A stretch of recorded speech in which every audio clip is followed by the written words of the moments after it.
लालबॉल क्रिकेटमध्ये भारत आणि दक्षिण आफ्रिका यांच्यातील दरी अधिक स्पष्ट होऊ शकत नाही.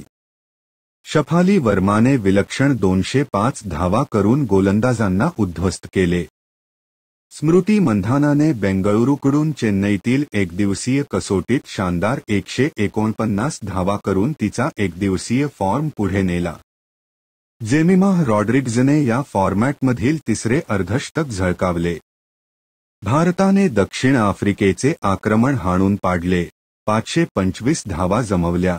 तंतोतंत कसोटी इतिहासातील कोणत्याही संघाने एका दिवसाच्या खेळात सर्वाधिक धावा केल्या. लालमातीच्या पृष्ठभागावर फलंदाजी करण्याचा निर्णय घेत भारताने पहिल्या तासात सावध दृष्टिकोन स्वीकारला, जिथे त्यांनी चौकारांवर पूर्ण नाणेफेक केली नाही. सकाळच्या सत्रात 130 धावांपर्यंत मजल मारण्यापूर्वी दक्षिण आफ्रिकेने मध्ये चांगली गोलंदाजी केली आणि बहुतेक वेळा योग्य लेंथ मारण्यासाठी संघर्ष केला.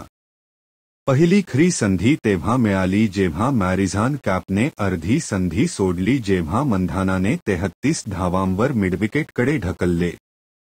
मंधाना आणि शफाली यांनी सहजतेने धावा केल्या आणि चौकारांवर वाईट चेंडू टाकले. पण दुपारच्या सत्रात भारताने वेग वाढवला. त्यांनी 32 षटकात 204 धावा केल्या आणि फक्त 2 विकेट गमावल्या. शफालीने तिचे पहिले दुहेरी कसोटी शतक झळकावून तिचे अंतर चांगले पार केले आणि बाजूने 142 धावा केल्या. तिच्या 8 पैकी 5 षटकार लागॉनच्या दिशेने आणि 8 चौकार स्क्वेअर लेग आणि लागॉनच्या दिशेने मारले गेले. एकदिवसीय सामन्यांतील खराब धावानंतर, जिथे ती गोलंदाजांचा सामना करण्याच्या प्रयत्नात बाद झाली, शफाली शुक्रवारी तिच्या 197 चेंडूंच्या खेळी आणि मंधानासह विक्रमी 292 धावांच्या भागीदारी दरम्यान गोरे रंगात आश्वस्त दिसली. 9-2-5-4 च्या निरोगी स्ट्राईक रेटने देखील मंधानाने 161 चेंडूंच्या खेळीत 27 चौकार आणि 1 षटकार लगावला. तिच्या डोळ्यांना आनंद देणारे कव्हर ड्राईव्ह हे खेळीचे मुख्य आकर्षण होते. त्यात तिने 11 चौकार लगावले. तथापि, जेव्हा जेव्हा नादिन डी क्लार्क आणि मसाबता क्लास या खेळाडूंनी लांबी कमी केली, तेव्हा ती चौकार मारत स्क्वेअर लेग आणि मिडविकेटवर खेचत होती. या जोडीने 39व्या आणि 40व्या षटकात लागोपाठच्या चेंडूंवर 3 आकडा गाठला. मंधानासाठी 4 आंतरराष्ट्रीय सामन्यांमध्ये हे तिचे तिसरे शतक होते. 150 धावांपर्यंत मजल मारण्यासाठी एकेरी मिळवण्याच्या प्रयत्नात मंधानाने पहिल्या स्लिपमध्ये 1 मारला, तेव्हा दक्षिण आफ्रिकेला सुरुवातीची स्थिती तोडण्यासाठी 52 षटके लागली. शफालीने मात्र आपल्या मजबूत मनगटाचा वापर करून स्कोअरकार्ड वेगाने टिकून राहण्यासाठी आगेकूच केली. सतीश शुभा डिसेंबरमध्ये ऑस्ट्रेलियाविरुद्धच्या शेवटच्या कसोटीला बोटाच्या फ्रॅक्चरमुळे खेळू शकली नाही. ती तिच्या 27 चेंडूत 15 धावा करताना दिसली, पण चहाच्या स्ट्रोकवर तिने यष्टिरक्षक सिनालो जाफ्ताला 1 धार दिली. दुसऱ्या सत्राअखेर भारताच्या 2 बाद 334 धावा झाल्या होत्या. अंतिम सत्रात रॉड्रिग्जसह शफालीने तिचे 150 ते 200 धावांचे रूपांतर 73व्या क्रमांकावर लागॉफमध्ये केले, कारण चेपॉक येथील 3000 लोक टाळ्यांचा कडकडाट करत होते. या दोघांनी 91 चेंडूत 86 धावा केल्या, ज्यात शफालीने 31 चेंडूत 48 आणि रॉड्रिग्सने 60 चेंडूत 38 धावांचे योगदान दिले. तथापि, 75व्या षटकात झालेल्या मिश्रणामुळे शफालीचा मुक्काम संपुष्टात आला. चेन्नई हे लाँग फॉर्मच्या खेळांसाठी आणि सर्वोत्तम ॲथलीटच्या सहनशक्तीची चाचणी घेण्यासाठी कठोर ठिकाण असू शकते. 20 वर्षीय शफाली केवळ उष्ण आणि दमट दिवसातूनच टिकली नाही, तर या ठिकाणी तिच्या पहिल्या आंतरराष्ट्रीय सामन्यातही तिने भरभराट केली. दक्षिण आफ्रिकेने विकेट ठेवण्यासाठी आणि विकेट घेण्यासाठी खूप मेहनत केली. हे लॉरा वोल्वार्डने तिच्या 7 खेळाडूंना गोलंदाजी करण्यास सांगितले तेव्हा स्पष्ट झाले. आता लेगस्पिनवरून ऑफस्पिनकडे वळत असलेल्या अनुभवी स्यूने लुसला आणण्यासाठी कर्णधाराला 80 पेक्षा जास्त षटकेही लागली. तथापि, लुसनेही तिच्या 3 षटकांत 5 धावा दिल्या. दिवसाच्या खेळाच्या अखेरीस पृष्ठभागाने काही वळण दिले, परंतु अन्यथा सकाळच्या सत्रात गोलंदाजांसाठी हवेत मर्यादित हालचाल आणि पृष्ठभागावर सीम होता. रॉड्रिग्सने 55 तर हरमनप्रीत कौर आणि ऋचा घोष 42 आणि 43 धावांवर नाबाद राहिले. अनुक्रमे डेल्मीकरने 26 षटके टाकत दक्षिण आफ्रिकेकडून 2 बळी घेतले. पण तो दिवस खरोखरच त्यांच्या 11मधील भारताच्या सर्वात तरुण खेळाडूचा होता. एका महत्वाकांक्षी शॉटने तिची पहिली कसोटी शतक झळकावण्याची संधी गमावल्यानंतर 3 वर्षांनी शफालीने चेन्नईमध्ये निर्दयी प्रदर्शनात ती दिवसभर फलंदाजी करू शकते हे दाखवून दिले. ती एक आक्रमक फलंदाज आहे हे आपल्या सर्वांना माहीत आहे. मला वाटतं आज तिने फक्त ते खाली ठेवलं आणि ती बॅटिंग करणार आहे असे म्हणाली. ही डेल्मीकर होती, दक्षिण आफ्रिकेची ऑफ स्पिनर. शफाली वर्माच्या द्विशतकांच्या वर्चस्वाच्या कठीण दिवसाच्या परिश्रमाच्या शेवटी बोलत होती. प्रत्येकाला माहीत आहे की शफाली घेऊ शकते. 2021च्या ब्रिस्टल कसोटीत इंग्लंडविरुद्ध खेळल्याप्रमाणे ती बॉल 1मधून ऑल आउट होऊ शकते. WPL 2024 दरम्यान तिने तिची फटकेबाजी आणि दीर्घ फलंदाजी करण्याचा प्रयत्न करण्याबद्दल बोलले होते. त्या ब्रिस्टल कसोटीत तिने एक मोठा फटका मारून शतक झळकावण्याच्या प्रयत्नात 96 धावांवर एक गगनाला भिडले. गेल्या आठवड्यात दक्षिण आफ्रिकेविरुद्धच्या दुसऱ्या एकदिवसीय सामन्यात ती 20 धावांवर बाद होईपर्यंत ती स्थिर दिसली होती. पण शुक्रवारी चेन्नईत तसे घडणार नव्हते.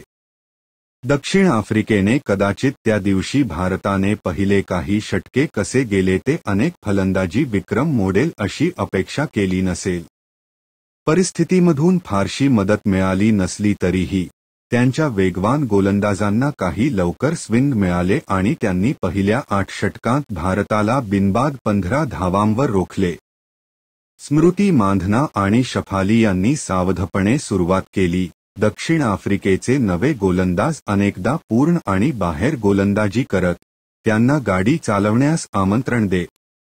2021 मध्ये भारत आणि इंग्लंड यांच्यातील पुरुषांच्या पहिल्या कसोटीदरम्यान खेळपट्टी वापरली गेली तर लाल मातीवर खेळलेली शेवटची कसोटी चेपॉक येथे. हे जसे होते काहीही करायचे होते. पहिल्या दिवशी फलंदाजी करणे कठीण होणार नव्हते. या मैदानावरील पुरुषांच्या शेवटच्या 6 कसोटींमध्ये पहिल्या डावात 300हून अधिक धावा झाल्या होत्या. 450 3 वेळा पार केल्या गेल्या होत्या. शफालीला तिच्या अंतःप्रेरणेला आवर घालणे आणि गाडी चालवण्याच्या मोहाकडे दुर्लक्ष करणे किती कठीण झाले असेल याचे तुम्हाला आश्चर्य वाटले असेल. तिने आपला पहिला अर्धा तास क्रीजवरचा मोह आवरला. त्यानंतर 7व्या षटकात मसाबता क्लासने तिला नुकतेच खेळायला लावले आणि तिला गाडी चालवण्याचे आमिष दाखवून ऑफ स्टंपच्या बाहेर आकार दिलेला एक सामना चुकवला. पण पुढचा चेंडू बरोबर पिच झाला आणि शफाली पुढच्या पायावर आली. तिने एक्स्ट्रा कव्हरमधून अचूक ड्राईव्ह केला. ती दिवसाची पहिली चौकार होती. दक्षिण आफ्रिकेने 9व्या षटकात नदीन डी क्लार्कला आणून पहिला गोलंदाजी बदल केला. तिने मंधानाच्या ओलांडून पिचअप डिलिव्हरीची सुरुवात केली आणि ती सोडण्यास खूप मोहक होती. क्लासिक कव्हर ड्राईव्ह बाहेर आली जी ती अगदी चोखपणे खेळते. त्याच षटकात बॅकफुटवरून एका पंचाने तिला आणखी एक चौकार लगावला. त्या सर्व ऑफसाईड बाउंड्री. डी क्लार्क आणि तुमी सेखुखुने यांना गोंधळात टाकल्यासारखे वाटत होते, ज्यांनी खूप सरळ गोलंदाजी करण्यास सुरुवात केली आणि पूर्ण टॉस पाठवल्या. 6 षटकांमध्ये 5 ते 14व्या षटकापर्यंत एकत्रितपणे गोलंदाजी करत होते. सर्व पॅक ऑफ बॉलिंग करताना बाजूचे क्षेत्र धावा वाहू लागल्या, विशेषत मंधानासाठी, ज्याने पुढच्या आणि मागच्या दोन्ही पायांवरून सीमारेषा मिरवायला, ठोसे मारणे, खेचणे आणि कट करणे सुरू केले. शफालीला पूर्णपणे मुक्त होण्यासाठी 15व्या षटकापर्यंत वेळ लागला. डावखुरा फिरकीपटू नॉनकुलुलेको म्लाबा वारंवार तिच्याकडे चेंडू टाकत होता आणि शफाली ती प्रतिकार करत राहण्याच्या मनस्थितीत असल्यासारखी दिसत होती. 5व्या चेंडूवर तिने शेवटी वळणावर मारले. दिवसातील तिच्या पहिल्या मोठ्या हिटसाठी चेंडू मिडॉनवर लांच केला.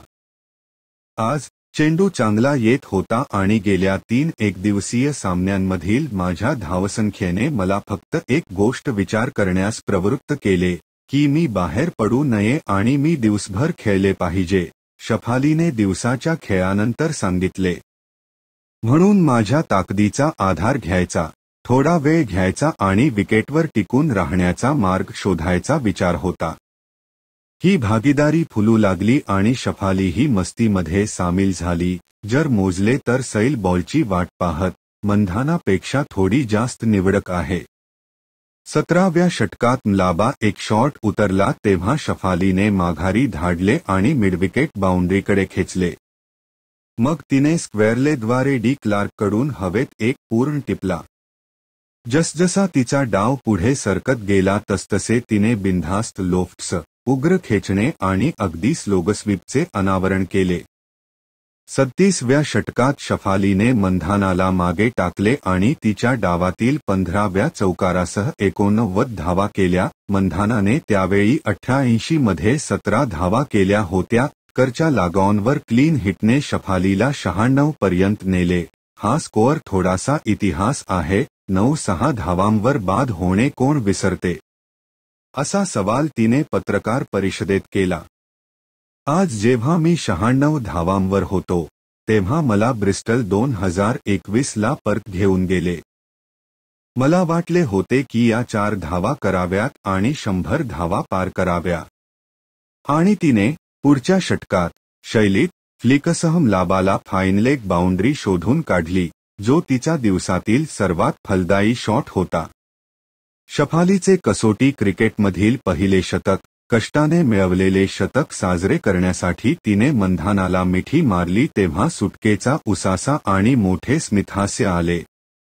इथून पुढे शेफालीने आणखी मोठ्या स्वातंत्र्याने फलंदाजी केली आणि तिच्या डावातील 3रा, 4था आणि 5वा षटकार सेखुखुने, कर आणि डी क्लार्कला लगावला. मंधाना 146 धावांवर बाद झाल्यानंतरही वेग कमी झाला नाही.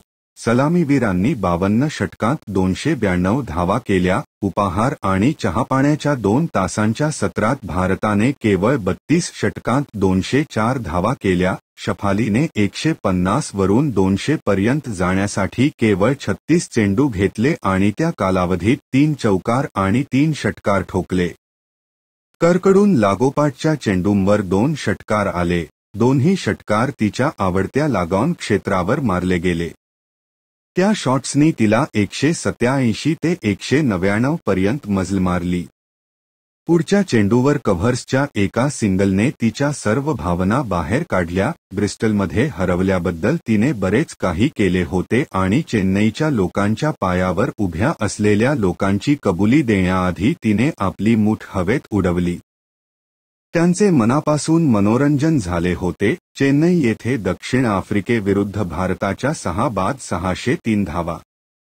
या वर्षाच्या सुरुवातीला दक्षिण आफ्रिकेविरुद्ध ऑस्ट्रेलियाने 9 डिसेंबरपर्यंत 575 धावा केल्या होत्या. प्रथम श्रेणी क्रिकेटमध्ये 600 धावांचा टप्पा पार करणारा भारत हा पहिला संघ ठरला आहे. 1998-5-2-3 मध्ये ऑस्ट्रेलियाने इंग्लंड विरुद्ध 115.1 षटकात 6 बाद 603 धावा केल्या होत्या. कोणत्याही संघाने 250 पेक्षा अधिक धावा करताना एका षटकात 5 किंवा त्याहून अधिक धावा काढण्याची ही पहिलीच वेळ आहे. 143 हरमनप्रीत कौर आणि ऋचा घोष यांची भागीदारी. महिलांच्या कसोटीत 5व्या विकेटसाठीची सर्वोच्च भागीदारी. दक्षिण आफ्रिकेच्या जोहमरी लॉगटेनबर्ग आणि 138 च्या जोडीने 2003 मध्ये इंग्लंडविरुद्ध चार्लीज व्हॅन डर वेस्टह्युझेन. भारताच्या फलंदाजांनी 80 चौकार ठोकले. महिलांच्या कसोटी डावातील हे सर्वाधिक चौकार आहे. ऑस्ट्रेलियाने 2024.525 मध्ये पर्थ येथे दक्षिण आफ्रिकेविरुद्ध 4 बाद 78 धावा केल्या. दक्षिण आफ्रिकेविरुद्ध चेन्नई कसोटीच्या पहिल्या दिवशी भारताची एकूण धावसंख्या कसोटी इतिहासात, पुरुष किंवा महिला, एका दिवसाच्या खेळात कोणत्याही संघाने केलेल्या या सर्वाधिक धावा आहे. 2002 मध्ये बांगलादेश विरुद्धच्या कोलंबो कसोटीच्या दुसऱ्या दिवशी श्रीलंकेच्या पुरुषांनी 9 बाद 509 धावा केल्या होत्या. एक महिलांच्या कसोटी सामन्यात एका दिवसाच्या खेळात 500 पेक्षा जास्त धावा केल्याचा हा पहिलाच प्रसंग आहे. 1935 मध्ये क्राइस्टचर्च कसोटीच्या पहिल्या दिवशी एकूण 475 धावा झाल्या, जिथे न्यूझीलंडचा डाव 44 धावांवर संपुष्टात आला आणि इंग्लंडच्या 4 बाद 431 धावा 4.194 बॉल्स. शफाली वर्माला तिच्या द्विशतकाची गरज होती. या वर्षाच्या सुरुवातीला दक्षिण आफ्रिकेविरुद्ध ॲनाबेल सदरल्डने 248 चेंडूत केलेल्या प्रयत्नांना अधिक चांगले करून महिलांच्या कसोटीतील हा सर्वात जलद द्विशतक आहे. कसोटी सामन्यात एका दिवसाच्या खेळात 200 पेक्षा जास्त धावा करणारी शफाली ही पहिली महिला आहे. 1935 मध्ये न्यूझीलंड विरुद्धच्या क्राइस्टचर्च कसोटीच्या पहिल्या दिवशी इंग्लंडकडून बेटी स्नोबॉलने एका दिवसात सर्वाधिक 189 धावा केल्या होत्या. 292 दक्षिण आफ्रिकेविरुद्ध पहिल्या विकेटसाठी शफाली आणि स्मृती मांधना यांची भागीदारी. 2004 मध्ये वेस्ट इंडीज विरुद्ध किरण बलूच आणि साजिदा शाह यांनी केलेल्या 241 धावांच्या भागीदारीला मागे टाकून महिला कसोटीतील ही सर्वोच्च सलामीची भागीदारी आहे. 2 फलंदाजांनी केलेल्या 354 धावा देखील महिलांच्या कसोटीतील एका डावात सलामीवीरांनी केलेल्या सर्वाधिक आहेत. कराची कसोटीत बलूच आणि शाह यांनी मिळून 340 धावा केल्या. एक महिलांच्या कसोटीत शफाली आणि मांधना यांच्या 292 पेक्षा अधिक भागीदारी. डेनिस ॲनेट्स आणि लिंडसे रीलर यांनी 1987 मध्ये इंग्लंड विरुद्ध तिसऱ्या विकेटसाठी 309 धावांची भागीदारी केली होती. 292 धावांची भागीदारी ही भारतासाठी फॉर्मॅटमधील सर्वोच्च आहे. थिरुष कामिनी आणि पूनम राऊत यांनी दुसऱ्या विकेटसाठी 275 धावांची भागीदारी केली. 2014.2 मध्ये दक्षिण आफ्रिकेविरुद्ध महिला कसोटीत एकाच डावात शतके झळकावणारी शफाली आणि मांधना ही दुसरी सलामीवीर जोडी ठरली. शार्लोट एडवर्ड्स आणि लॉरा न्यूटन यांनी 2004 मध्ये न्यूझीलंड विरुद्ध शतके झळकावली होती. भारताचा पहिला डाव हा एकाच महिला कसोटी डावात 2 किंवा अधिक फलंदाजांनी शतके झळकावण्याची केवळ 11वी घटना आहे आणि भारतासाठी ती दुसरी. थिरुष कामिनी आणि पूनम राऊत यांनी दक्षिण आफ्रिकेविरुद्ध 2014च्या म्हैसूर कसोटीत शतके ठोकली होती. मिताली राजनंतर महिला कसोटीत द्विशतक करणारी शफाली आता दुसरी भारतीय आहे, जिने 2002 मध्ये टाटनमध्ये इंग्लंडविरुद्ध 214 धावा केल्या होत्या. कसोटीत द्विशतक झळकावणारी ती एकूण 10वी महिला आहे. 20Y152D शुक्रवारी शफालीचे वय, ज्यामुळे ती महिला कसोटीत द्विशतक झळकावणारी दुसरी सर्वात तरुण ठरली. मिताली राजच्या मागे. ती 2002 मध्ये टाटन कसोटीच्या सुरुवातीला 19 वर्षे आणि 254 मध्ये ब्रिस्टलमध्ये इंग्लंड आणि भारताकडून. 2002 मध्ये पार्लमध्ये दक्षिण आफ्रिकेविरुद्ध भारताचा पहिला डाव आणि 2019 मध्ये टाटनमध्ये इंग्लंड विरुद्ध ऑस्ट्रेलियाच्या पहिल्या डावातही 5 फलंदाजांनी 50 पेक्षा जास्त धावा केल्या होत्या. दक्षिण आफ्रिकेने चेन्नईतील एकमेव कसोटी सामन्याच्या दुसऱ्या दिवशी 4 बाद 236 धावांपर्यंत मजल मारली. पण ज्या खेळपट्टीवर भारतीय गोलंदाजांना दिवसाच्या दुसऱ्या सत्रात धारदार वळण आणि उसळी घेता आली, तिथे सुने लुस आणि मॅरिझान कॅप यांनी अर्धशतक आणि तिसऱ्या विकेटसाठी 93 धावांची भागीदारी करत प्रशंसनीय लवचिकता आणि तंत्र दाखवलं. एकदिवसीय मालिकेत 3-0 असा पराभव पत्करावा लागल्यानंतर आणि कसोटीच्या पहिल्या दिवशी 525 धावा गमावल्यानंतर दक्षिण आफ्रिकेने शनिवारी भारताचा आत्मविश्वास कमी होऊ दिला नाही. सकाळी भारताने डाव घोषित केल्यानंतर लंचच्या आधी 6 षटकांमध्ये लॉरा वोलवार्ड आणि ॲनेके बॉश तयार दिसले. कर्णधाराने स्नेह राणाच्या अर्ध्या ट्रॅकरला आणि पूजा वस्त्राकरच्या चेंडूवर 4 धावा केल्या. रेणुका सिंगच्या डावाच्या पहिल्याच षटकात मिडऑफमध्ये वोलवार्डने आत्मविश्वासपूर्ण ड्राईव्ह मारला. तथापि राणा, ज्याला इतर कोणत्याही स्पिनरपेक्षा अधिक फिरकीसाठी चेंडू मिळाला, 8व्या षटकात तिने एक दुर्मिळ लहान चेंडू टाकला तेव्हा तिला पहिला यश मिळाला. पण ती कमीच राहिली आणि वोलवार्डने एलबीडब्ल्यू पायचीत होण्याचा तिचा पूल पूर्णपणे चुकवला. बॉश आणि लुस यांनी पुढील 23 षटकात 63 धावा केल्या, मात्र 4 चौकार आणि 1 षटकार ठोकणारा बॉश चहापानाच्या काही षटके आधी पडला. राणा पुन्हा एकदा चर्चेत आला. आधीचा चेंडू जोरात फिरल्यानंतर राणाने एक पूर्ण बाहेर चेंडू टाकला. वळणाचा अंदाज घेऊन बॉश पुढे झुकला आणि स्लिपमध्ये दीप्ती शर्माला मारला. 2 बाद 96 धावांवर दक्षिण आफ्रिकेला कॅप आणि लुस यांच्याद्वारे स्थिरता मिळाली, ज्यांनी आक्रमकतेसह सावधगिरीचे मिश्रण केले. लुसने चांगल्या चेंडूंचा आदर केला. त्याने ऑफ आणि लेग साइडवर जवळपास समान गोल केले.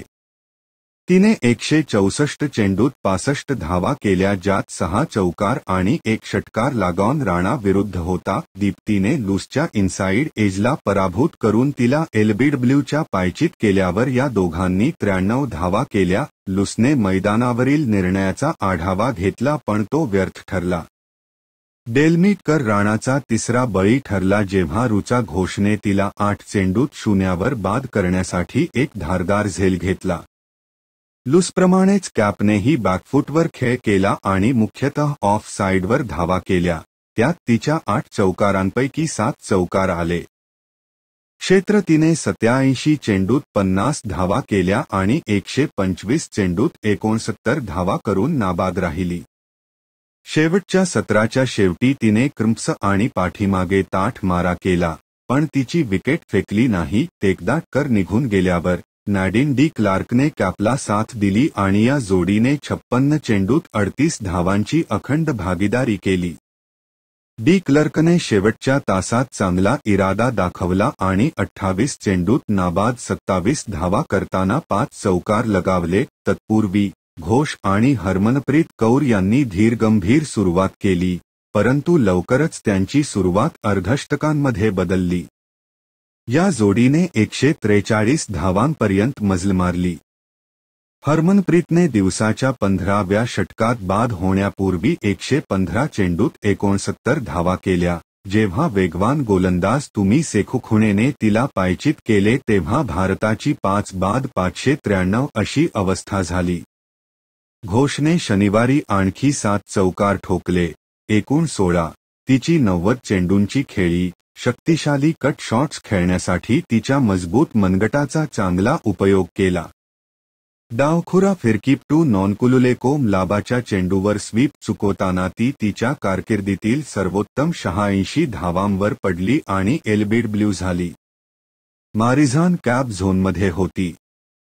भारताने प्रचंड धावसंख्या पोस्ट केली होती आणि खेळपट्टी थोडी वळण घेत होती. स्नेह राणा संभाव्य स्वप्न स्पेलच्या मध्यभागी होता आणि त्याने नुकतेच 2 महत्त्वपूर्ण बळी घेतले होते. पण हे कॅप आहे ज्याबद्दल आपण बोलत आहोत. कठीण प्रसंगात निश्चय दाखवणे काय असते हे तिला माहीत आहे. 2022 मध्ये दक्षिण आफ्रिकेची इंग्लंडविरुद्ध टाटनमध्ये अशीच परिस्थिती होती. संघासह खेळत होते. ते वेगवान गोलंदाजांविरुद्ध 4 बाद 45 धावांवर गडगडले होते जेव्हा एका निर्णायक कॅपने 150 धावा ठोकल्या. इतर कोणत्याही फलंदाजाने 30 पेक्षा जास्त धावा केल्या नाहीत. शनिवारी दक्षिण आफ्रिकेसमोर या वेळी फिरकीपटूंसमोर तितकेच भयंकर नसले तरी मोठे आव्हान होते. कॅप सुने लुससह पुढे आले आणि दक्षिण आफ्रिकेला फलंदाजी करणे कठीण असलेल्या परिस्थितीत जिवंत राहण्याची आशा दिली. चेन्नईच्या तीव्र उष्णतेमध्ये त्यांना मजबूत भारतीय फिरकी युनिटचा सामना करावा लागला. लुसने सर्वात उष्ण दिवसांपैकी एक असे वर्णन केले. मी माझ्या कारकिर्दीत कधीही अनुभव घेतला आहे. दक्षिण आफ्रिका महिलांच्या कसोटीत क्वचितच कोणताही सराव करत होता. मालिकेपूर्वी त्यांनी घरच्या घरी एक शिबिर घेतले होते जिथे त्यांनी स्पिन खेळण्यासाठी विशेष प्रशिक्षण घेतले होते. 2 दिवस खेळ सुरू असताना त्यांनी चेपॉक नेटवर तामिळनाडूच्या 14 वर्षाखालील आणि 16 वर्षांखालील मुलांविरुद्ध सराव केला. शनिवारी दुपारी राणा विकेट काय देते याचा आस्वाद घेत होता. काही चेंडू वळत होते तर काही सरळ जात होते. विचित्र चेंडू देखील कमी ठेवत होता. ॲनेके बॉश नुकताच फिरकी खेळताना स्लिपमध्ये झेलबाद झाला होता. कप चहाच्या काही वेळापूर्वी फलंदाजीला आला, तो स्लिप आणि शॉर्ट लेगसह. भारतीय क्षेत्ररक्षक फलंदाजांभोवती सतत किलबिलाट करत होते. महिला क्रिकेटमध्ये अजूनही तुलनेने नवीन असलेले चेन्नईचे लोक सतत जयजयकार आणि शिट्ट्यांसह त्यांच्या खेळाडूंच्या मागे धावत होते. राणाने कॅपला टाकलेला पहिला चेंडू जोरात उलटला आणि खाली ठेवला. कॅपला माहीत होते की ती कशासाठी आहे. चहापानानंतर झालेल्या पहिल्या राणा षटकात तिने पहिल्या चौकारासाठी अतिरिक्त कव्हर ओलांडण्यासाठी हाफ व्हॉलीकडे झुकले. तिने वेगवान गोलंदाजांविरुद्ध तिच्या पुढील काही चौकार मिळविण्यासाठी उत्कृष्ट वेळेचे प्रदर्शन केले. जेव्हा दोन्ही बाजूंनी फिरकीपटू गोलंदाजी करण्यासाठी आले तेव्हा तिने आपल्या बचावावर विश्वास ठेवला आणि एकदाही स्वीप आणला नाही. ती बचावासाठी मागच्या पायावर येण्यास तत्पर होती आणि जेव्हा चेंडू परत आत फिरत होता तेव्हा ऑफ स्टंपला रोखण्यासाठी पुढे दाबण्यासाठी ती तयार होती. ती अस्वस्थ दिसली. ती झोनमध्ये होती. 2 ऑफस्पिनर राणा आणि दीप्ती शर्मा यांनी आज अपवादात्मक गोलंदाजी केली, लुसने सामन्यानंतर सांगितले.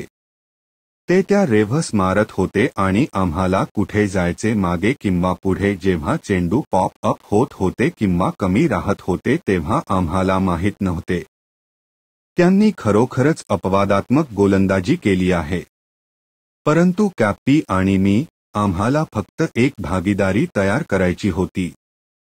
तिचा खेळ या क्षणी इतका क्रमबद्ध आहे की मला तिच्यावर पूर्ण विश्वास आहे की तो माझ्यासोबत टिकून राहील आणि प्रत्येक चेंडूवर अनेक षटके टाकू शकतील. ती राणा आम्हाला काहीतरी देणार आहे, एकतर फक्त स्ट्राईकवर जाण्यासाठी किंवा ती सीमा मिळविण्यासाठी आम्हाला फक्त धीर धरणे आवश्यक आहे. दिवसातील तिच्या परिभाषित शॉट्सपैकी एक होता जेव्हा ती उड्डाण केलेल्या राणा खाली उतरली. ते 4 साठी कव्हर करते. आणि आणखी एक, राजेश्वरी गायकवाड विरुद्ध, जेव्हा ती आपले अर्धशतक पूर्ण करण्यासाठी चेंडू थेट मैदानावर चालवण्यासाठी खेळपट्टीवर आली. पण हे सर्व करत असतानाही कॅपला सतत आठवण करून द्यावी लागली. लुस दुसऱ्या टोकाला, तिला त्यामध्ये मदत करायची होती. कॅपकडे एकदिवसीय सामन्यांमध्ये उत्कृष्ट फिरकी गोलंदाजांचा विक्रम आहे. 2021 पासून तिने फिरकीविरुद्ध 57.38 च्या सरासरीने 746 धावा केल्या आहेत आणि विशेषतः भारतीय फिरकीपटूंविरुद्ध तिची सरासरी 59.33 आहे. यापूर्वीही तिने या गोलंदाजांचा सामना केला आहे. मात्र शनिवारी ती त्यांच्या विरुद्ध वेगळाच खेळ करत होती. तिने शांतता आणि अधिकार दाखवला आणि अगदी मध्यभागी पेटके आणि पाठीच्या ताणाचा सामना केला. दिवस संपण्यापूर्वी ती थोडक्यात खाली गेली आणि फिजिओने तिच्याकडे लक्ष दिले पण लवकरच ती परत आली.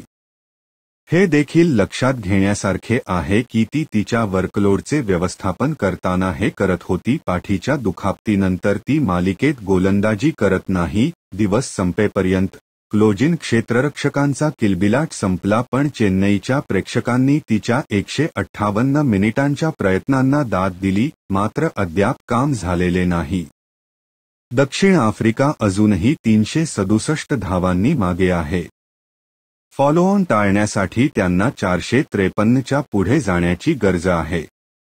लुसचा विश्वास आहे की दक्षिण आफ्रिकेला टिकवून ठेवण्यासाठी कॅप इंग्लंडविरुद्धच्या तिच्या वीरांची प्रतिकृती करण्यास सक्षम आहे. तिच्यासारख्या एखाद्यासोबत फलंदाजी करणे खूप प्रभावी आहे, लुस म्हणाला. तिचा खेळ फक्त क्रमवारीत आहे. तिला काय करायचे आहे हे तिला माहीत आहे. या क्षणी ती अजिंक्य दिसत आहे आणि मला आशा आहे की तिला आणखी 150 धावा मिळतील आणि कदाचित ती उद्या 200 मध्ये बदलेल. सलग दुसऱ्या दिवशी दक्षिण आफ्रिकेच्या फलंदाजांनी बॅकफूटवर ठेवल्यानंतर खेळात टिकून राहण्यासाठी जबरदस्त धैर्य दाखवले. चेन्नई येथे महिलांच्या एकतर्फी कसोटीत भारताच्या गोलंदाजांनी 6 बाद 603 धावा घोषित केल्यानंतर दुसऱ्या दिवशी सुने लुस आणि मारिझान कॅप यांनी जोरदार झुंज दिली, तर यावेळी लॉरा वोलवार्डच्या सहवासात लुसने पुन्हा एकदा बाजी मारली. पहिल्या डावात 266 धावांवर बाद झाल्यानंतर दक्षिण आफ्रिकेची तूट 105 धावांपर्यंत कमी करण्यात मदत झाली. दक्षिण आफ्रिकेने दुसऱ्या डावात 2 बाद 232 धावा केल्या. लुसने तिचे पहिले कसोटी शतक झळकावले. 93 धावांवर नाबाद राहिले.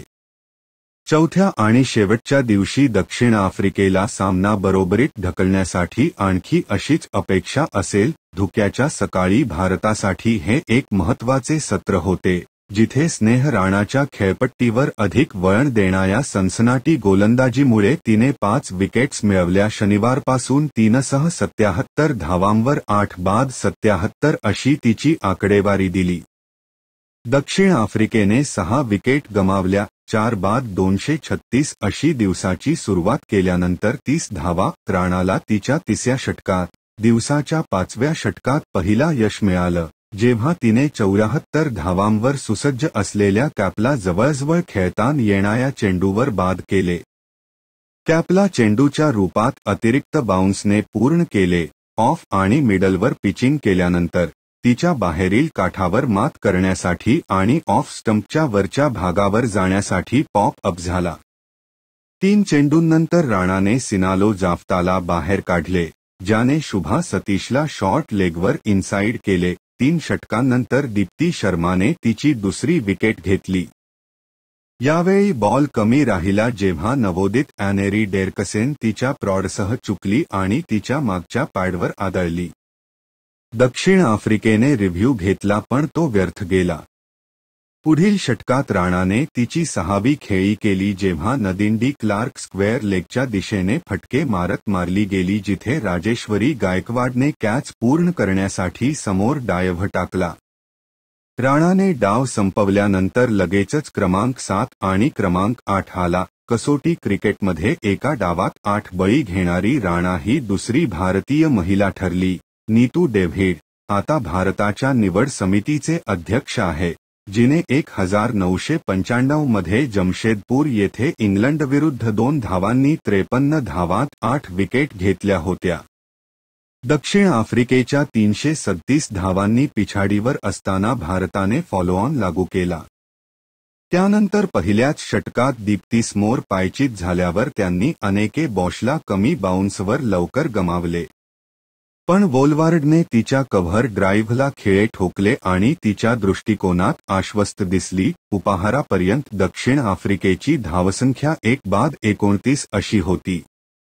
तेव्हापासून भारताने दुसऱ्या आणि तिसऱ्या सत्रात जवळपास 66 षटके विकेट्स गमावली. या कालावधीत लुस आणि वोलवार्ड यांनी दुसऱ्या विकेटसाठी 190 धावांची मोठी भागीदारी करून दक्षिण आफ्रिकेला अनिर्णित राहण्याची आशा दिली. दक्षिण आफ्रिकेची महिला कसोटीत कोणत्याही विकेटसाठीची ही सर्वोच्च भागीदारी होती. दुपारच्या सत्रात दक्षिण आफ्रिकेने मोठा खेळ करण्याचा निर्धार केला आणि त्यांना यश मिळाले. चहापानापर्यंत 34 षटकांत 95 धावा करत 1 बाद 124 धावा केल्या. पहिल्या डावात 164 चेंडूत 65 धावा करणाऱ्या लुसने हा फॉर्म पुढे नेला आणि स्वभाव दुसऱ्या सत्राच्या शेवटी 121 चेंडूत 64 धावा. पहिल्या डावात राणाकडून कमी पडलेल्या एकावर एलबीडब्ल्यू पायचीत झाल्यानंतर वोलवार्डने दुसऱ्या डावात क्रीजची खोली अधिक वापरली. तिने स्क्वेअर लेगमधून लहान चेंडू खेचले आणि फुलरला लागॉनकडे वळवले. हरमनप्रीत कौरने स्वतःसह तब्बल 7 गोलंदाजांचा प्रयत्न करत भारताने स्टंड तोडण्यासाठी कठोर परिश्रम घेतले, पण ते त्यांच्या लांबी आणि वेगाच्या बाबतीत शिस्तबद्ध नव्हते. कदाचित मध्यंतरी इतका वेळ सव्य नसल्यामुळे त्यांच्यावर परिणाम झाला. दीप्तीने दिवसाच्या शेवटच्या 2 षटकांमध्ये 2 झेल सोडले. कॅपचा 2ही वेळा फायदा झाला. पहिला राणाच्या चेंडूवर स्लिपवर होता जो कॅपने पकडला होता आणि दुसरा सरळ परतीचा झेल होता. वोलवार्ड आणि लूस यांनी पहिल्या सत्रानंतर संथ झालेल्या खेळपट्टीवर संयमाचे फळ मिळवले. 200 पेक्षा जास्त चेंडू खाल्ल्याचा अर्थ लूस आणि वोलवार्ड यांना कमी बाउन्सची सवय झाली होती. दिवसाच्या शेवटच्या 2 सत्रांमध्ये फक्त विचित्र वितरण होते. लूसने 18 चौकार मारत 234 मिनिटे क्रीजवर घालवली. जेव्हा तिने तिचे अर्धशतक गाठले तेव्हा लूसने रॉकिंग बेबी क्रेडल सेलिब्रेशन आणले. हे संघाचे सामर्थ्य आणि कंडिशनिंग प्रशिक्षक झेन वेबस्टर, जे एक अपेक्षित वडील आहे, त्यांच्यासाठी हावभाव आहे. तिने अंतिम सत्रात आपले पहिले शतक झळकावले आणि महिला कसोटीत भारताकडून शतक झळकावणारी ती दुसरी दक्षिण आफ्रिकन खेळाडू ठरली. हरमनप्रीतने 74व्या षटकात लूसला क्लीन आउट केल्यावर मोठा स्टंट अखेर मोडला. लूस मागे खेचण्यासाठी गेला पण चुकला म्हणून कमी उसळी तिच्या मदतीला आली. दुसऱ्या टोकाला कॅपसह वोलवार्डने नाबाद राहिले. त्यामुळे शेवटच्या दिवशी दक्षिण आफ्रिकेच्या आघाडीच्या आशा उंचावल्या आहेत. रविवारच्या सुरुवातीला जवळपास अशक्य वाटणारी परिस्थिती भारतासाठी. जेमिमा रॉड्रिग्ज-कम्प्समुळे गेल्या 2 सत्रांमध्ये बहुतेक वेळा मैदानाबाहेर होती. स्नेह राणाला हसू आवरता आले नाही. तिने फक्त 77 धावांत 8 बळी घेतले होते. ही एका डावातील तिसरी सर्वोत्तम आकृती होती. तिसऱ्या दिवशी सकाळी तिने 7 पैकी 6 विकेट्स घेतल्या होत्या. भारत 337 धावांनी पुढे होता आणि नुकताच फॉलोऑन लागू केला होता. विकेटमध्ये झीज झाल्याची चिन्हे होती आणि राणा पहिल्या तासात खेळू शकत नव्हता. दक्षिण आफ्रिकेसाठी अशुभ चिन्हे. अजून 2 दिवस बाकी आहेत. आदल्या रात्री दक्षिण आफ्रिकेने त्यांचा पुरुष संघ T20 विश्वचषकाच्या अंतिम फेरीत भारताकडून हरला हे पाहण्यासाठी थांबले होते. रविवारी सकाळी महिलांनी पुरुषांसोबत एकजुटीने चांगले प्रदर्शन करण्याचा निर्धार केला होता, असे फलंदाजी प्रशिक्षक बाकियर अब्राहम्स यांनी उघड केले. पण राणाने पहिल्या तासातच तिची जादू विणली होती. चेन्नईमध्ये आश्चर्यकारकपणे आनंददायी सकाळने मागील 2 दिवसांपेक्षा खूप मोठी गर्दी केली होती. चाहत्यांनी प्रत्येक दक्षिण आफ्रिकेचा विकेट पडल्याचा आनंद मोठ्या जल्लोषात साजरा केला आणि भारत त्यावेळी महिला पुन्हा दक्षिण आफ्रिकेची हृदये तोडताना पाहत होते. अनेके बॉशच्या विकेटने लॉरा वोलवार्डला सामील होण्यासाठी सुने लूस मध्यभागी आणले होते. लूसने पहिल्या डावात 65 धावांची खेळी केली होती, परंतु दीप्ती शर्माच्या गोलंदाजीने तो पूर्ववत झाला. 24 तासांच्या आत तिला हे सर्व पुन्हा करावे लागले. मध्येच थांबणे, अडवणे, दळणे, वाईट चेंडूंची वाट पाहणे असाच दिनक्रम. लूस आणि दक्षिण आफ्रिकेला प्रेरणा हवी असल्यास त्यांना त्यांच्या स्वतःच्या बाजूने पाहण्याची गरज नाही. मॅरिझन कॅपने 2022 मध्ये इंग्लंडविरुद्ध अशी कामगिरी केली होती. जॅक कॅलिसने 1997 मध्ये पुरुष संघासाठी हे केले होते. फाफ डू प्लेसिस आणि एबी डिव्हिलियर्स यांनी अनेकदा केले होते, परंतु सर्वात प्रसिद्ध म्हणजे ॲडलेडमधील अनिर्णित कसोटीत आणि दिल्लीतील पराभवाच्या कारणास्तव. दक्षिण आफ्रिकेने या वर्षाच्या सुरुवातीला श्रीलंकेविरुद्ध पांढ्या चेंडूंची मालिका खेळली होती. ल्यूसने भयानक खेळ केला. T20 मध्ये फक्त 22 धावा केल्या, ज्यात दक्षिण आफ्रिकेने 2-1 आणि एकदिवसीय सामन्यात 43 धावा गमावल्या. तिने मानसिकरित्या ताजेतवाने आणि तिच्या शारीरिक तंदुरुस्तीवर काम करण्यासाठी मालिकेनंतर 2 आठवड्यांचा ब्रेक घेतला. भारत दौऱ्यापूर्वी फिरकी खेळण्यावर काम करण्यासाठी ती एका शिबिराचा भाग होती. पण या कसोटीपूर्वीच्या एकदिवसीय मालिकेत ही तयारी पूर्ण झाली नाही. मला वाटते की एकदिवसीय सामन्यांदरम्यान अशी आकडेवारी समोर आली होती की गेल्या 2 वर्षांत ती दक्षिण आफ्रिकेसाठी पांढ्या चेंडूच्या क्रिकेटमध्ये तिसरी आघाडीची धावा करणारी खेळाडू आहे, अब्राहम्स म्हणाला. मला वाटत नाही की खूप टीका झाली आहे. जर तुम्ही आकडे बघितले तर तिच्या मार्गावर येणे खरोखर वैध आहे. ती काय करण्याचा प्रयत्न करत आहे आणि या संघांसाठी तिने ज्या प्रकारे लढा दिला ते दर्शवते की दक्षिण आफ्रिकेसाठी खेळणे किती अर्थपूर्ण आणि किती आहे. आणि आता लाल चेंडूने ल्यूसला पुन्हा एकदा कठीण फलंदाजीच्या परिस्थितीत तिचा स्पर्श सापडला आहे. अथक परिश्रमानंतर लूज शॉट खेळून ती पहिल्या डावात मोठ्या धावसंख्येपासून हुकली. पण ती दुसरी संधी जाऊ देणार नव्हती. तिसऱ्या दिवशी पहिल्या सत्रात तिने सावधगिरी बाळगली. तिने पहिल्या 15 चेंडूत फक्त एक धाव काढली. अगदी जवळून एलबीडब्ल्यू स्वीप करू पाहत असतानाही ती वाचली. चेंडू वळत होता, कमी ठेवत होता आणि उसळत होता. पण लूसचे भारताच्या फिरकीपटूंना एक उत्कृष्ट उत्तर होते. ती क्रीजमध्ये खोलवर उभी राहिली, शरीराच्या जवळ फलंदाजी केली आणि चेंडू उशिरा खेळला. खेळपट्टीच्या काही सहाय्याने प्रत्येक वेळी खेळताना येणारे चेंडू येत होते, परंतु तिने त्या सर्व गोष्टींचा निपटारा केला, अब्राहम्स म्हणाले. तिने दाखवलेल्या नियंत्रण आणि आत्मविश्वासाच्या पातळीचा मला आनंद झाला. जर ते तिच्या जवळ गेले तर ती वरच्या बाजूने फटकेबाजी करू शकली. तिला ते करण्याचा आत्मविश्वास होता. जर त्यांनी चांगली गोलंदाजी केली तर ती बचावात मजबूत होती. हीच भाषा आम्ही वापरत आहोत आक्रमणात मजबूत आणि भावनिक दृष्टिकोनातून. मला वाटतं ते खूप कठोर परिश्रम होते. सर्व बचावादरम्यान आत्मविश्वास वाढल्याने तिने उत्कृष्ट स्ट्रोक प्ले देखील आणले. तिने तिच्या पायांचा वापर केला आणि संधी आल्यावर बॉल चालविण्यास, स्वीप करण्यास आणि फ्लिक करण्यास घाबरत नसे. प्रत्येक चौकार प्रेक्षकांच्या उत्स्फूर्त टाळ्यांचा आनंद घेत असे. दक्षिण आफ्रिकेच्या इतर कोणत्याही फलंदाजाने 2ही दिवसांत स्वीप खेळण्याचा प्रयत्नही केला नव्हता. तिने मोठ्या स्मितहास्याने आणि रॉक द क्रॅडल सेलिब्रेशनसह तिचे 50 पूर्ण केले. गर्भवती वडील झेन वेबस्टर यांना समर्पित. तिच्या पूर्वीच्या ब्रेक दरम्यान तिच्यासोबत काम करणारे सामर्थ्य आणि कंडिशनिंग प्रशिक्षक. जेव्हा लूसने त्यांच्यापैकी दोघांना पाठीमागून चौकार मारल्याबद्दल शिक्षा दिली तेव्हा 83 वर जाण्यासाठी राणा फक्त तिच्या डोक्यावर हात ठेवून मुस्कटदाबी करू शकला.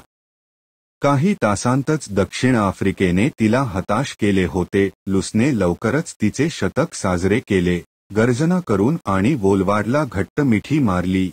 चेन्नईच्या 7,000 प्रेक्षकांनी तिला उभे राहून जल्लोष केला.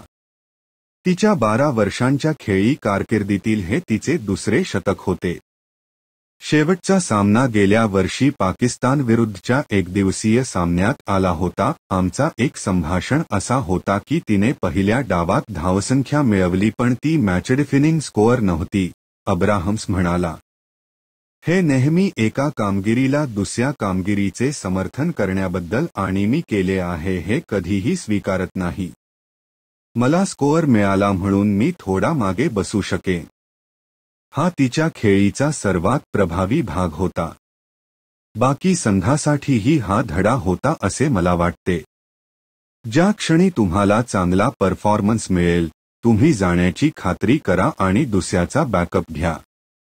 अंतर खूप मोठे होऊ देऊ नका आणि आत्मसंतुष्टता स्थापित होऊ देऊ नका. वाढत्या दमट परिस्थितीत तिचा 235 मिनिटांचा मुक्काम तिच्या संघाला आवश्यक असलेले काम करण्याच्या तिच्या दृढनिश्चयाचे उल्लेखनीय प्रतिबिंब होते.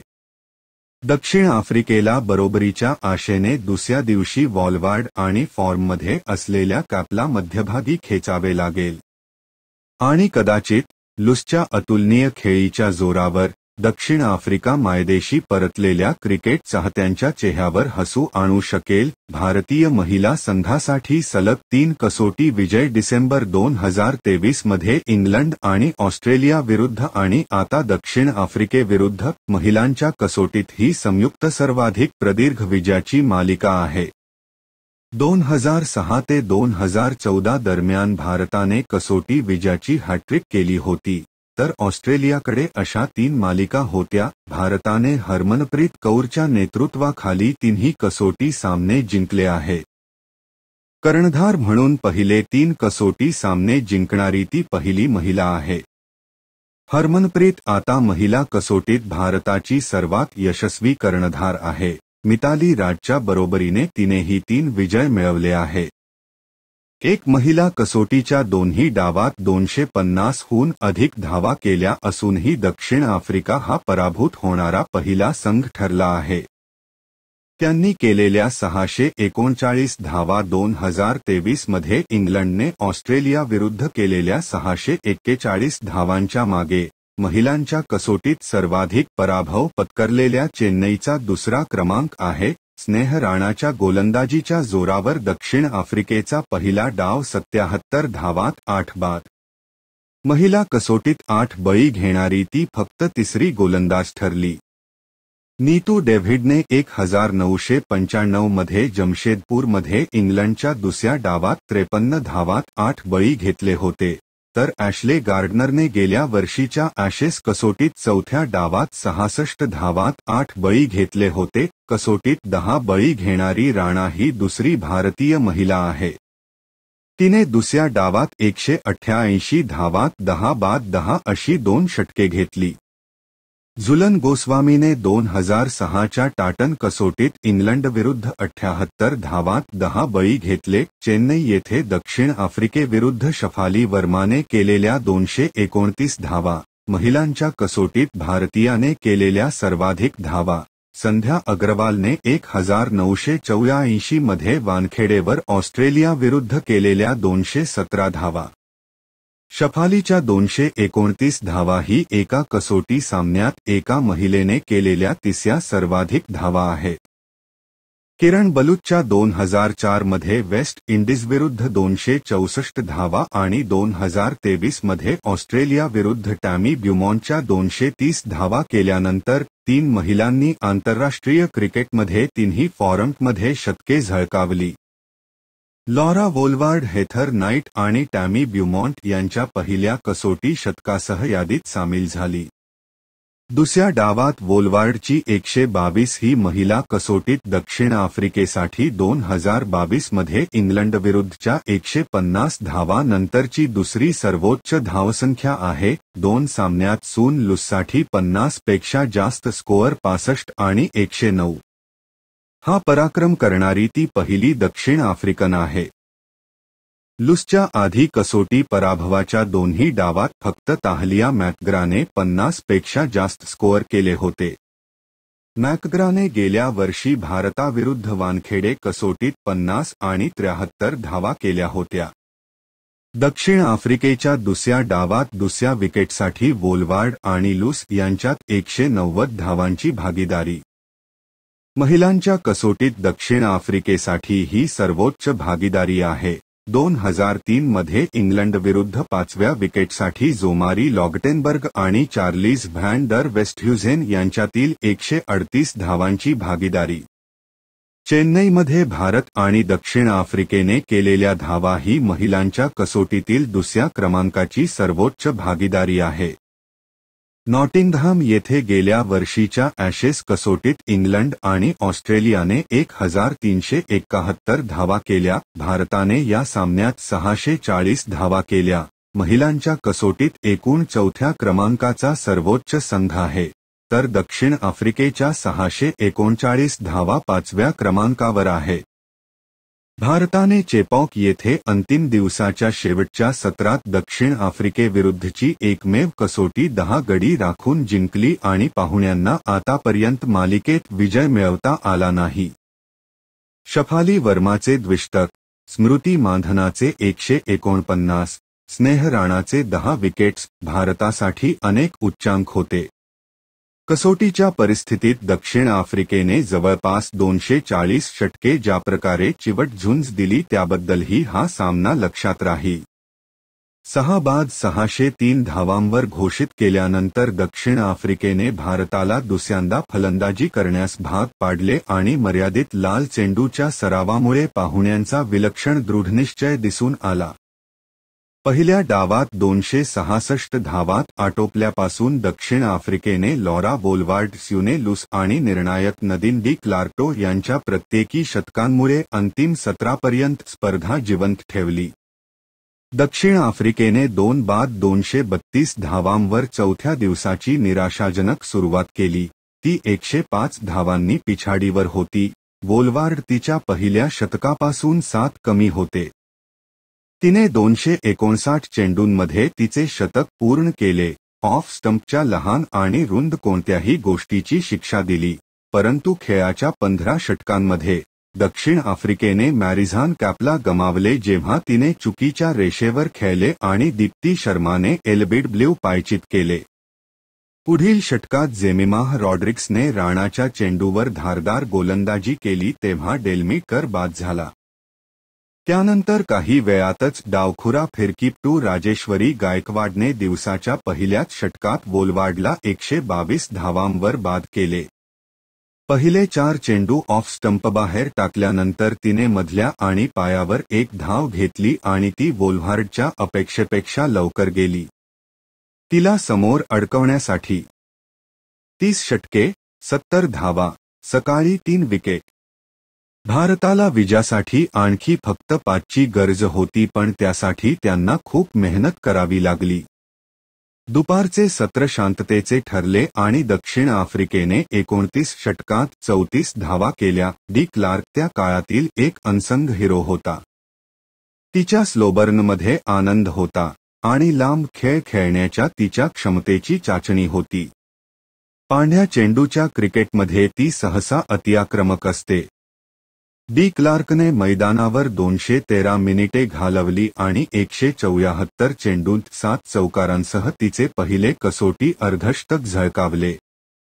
भारतीय फिरकीपटूंना जवळजवळ काहीही न देता हा एक उत्कृष्ट ब्लॉकथॉन होता. सिनालो जाफ्ता 9 वाजता खालच्या अंगात दुखापत झाल्यामुळे निवृत्त झालेला. दुसऱ्या सत्रात फलंदाजीला आला. 36 पर्यंत टिकला.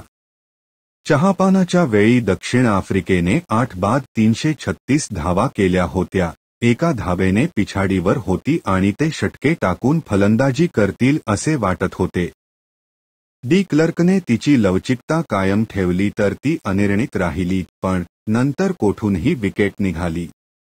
शफालीने दुसऱ्या डावातील तिसऱ्या षटकात मसाबता क्लासला क्लीन ऑन करण्यासाठी 1 धाव घेतली. पुढच्याच षटकात गायकवाडने डी क्लार्कची खेळी उडवून तिच्या यष्टीमागे विस्कळीत केले. दक्षिण आफ्रिकेला आघाडीवर ढकलण्यात यश आले होते, परंतु ते केवळ 36 धावांवर होते. स्मृती मानधनाच्या पुढे आलेल्या शफाली आणि शुभा सतीश यांनी त्याचा पाठलाग करण्यासाठी 9.2 षटके घेतली. काही दिवसांतच लक्ष त्वरित T20 सामन्यांकडे वळले, परंतु चेपॉक येथे हे क्रिकेट सर्वोत्तम होते, जिथे महिला कसोटी सामन्यांसाठी परतले. 1976 नंतर प्रथमच